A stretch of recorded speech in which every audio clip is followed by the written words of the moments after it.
gonna break down every feature of a synthesizer so you can make whatever sound you want from scratch. I'm gonna be using a free synth, but you can follow along with whatever plugin you have, whether it's Omnisphere, Serum, the Arturia collection, or even the first hardware synth you've bought. Let's start with the oscillator section. This is what we're gonna use as the foundation of our sound, and we've got a few different types. Saws. These are by far the most common from West Coast lead synths. Electronic leads and chord sounds. And a wide range of bass sounds. Squares. The easiest way to remember this one is it sounds like Super Mario. However, squares can also make great plucks and classic bass sounds. Sines are the most clean sound. You can use them for R&B chords, organs, electric pianos, bells, and many more. Triangles have a similar tone to a sine, but they can be very useful for making pads and R&B leads. How do you select this in Vital? Select basic shapes and use the slider to choose what waveform you want. Next, let's cover the other type of oscillator, which is noise. There are many types of noise. White noise is the really bright one. Pink noise is a bit deeper. And brown noise is great for adding texture to your synth sound. After you've chosen the foundation of your sound, we're gonna decide how does the sound fade out. If you wanna make a bass, a keys, or a lead sound, this is the shape that you're gonna use.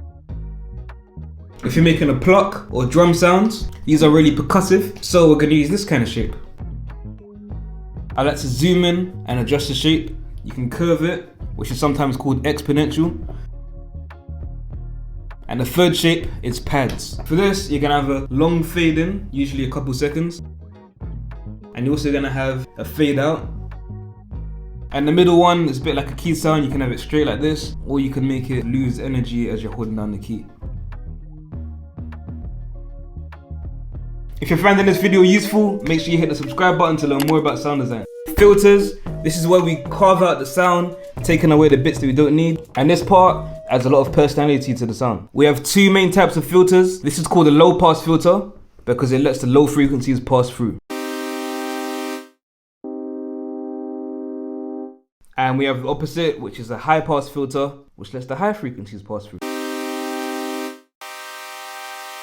You're gonna have something called 24 dB, which means it's a fairly steep curve. That's the one I use most of the time. Or if you want something a bit more gentle, then go for a 12 dB curve. Resonance, this adds a little boost at the cutoff frequency, as you can see. Keyboard tracking, this is gonna make the filter move as you play up the keyboard.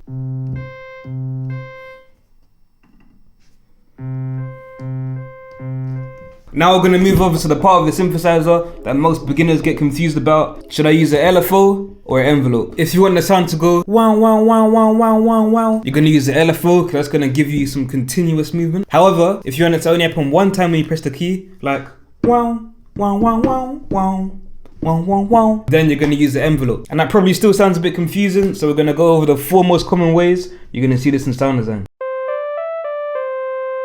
To make it more percussive, we're gonna drag envelope 2 to the filter, and we're gonna use the pluck shape from earlier. You can also use the pad shape so it goes wow, wow, wow, wow, wow. If you wanna add a tremolo, drag an LFO to the volume, and this will make the sound go ooh. And you can also tempo sync it so it stays in time with your beat. Next, we're gonna add a vibrato, which I'll almost always add to lead sounds. Now, most people, when they do it, they drag it to each oscillator like this, which is long, so don't do it that way. Go to the advanced page and drag an LFO to tune at the bottom. Right click and set this to bipolar so it stays in tune. And let's say you wanna add some random pitch drift to your sound so it sounds a bit more interesting. Drag random 1 to tune, and again, set it to bipolar. And subscribe to learn more about sound design.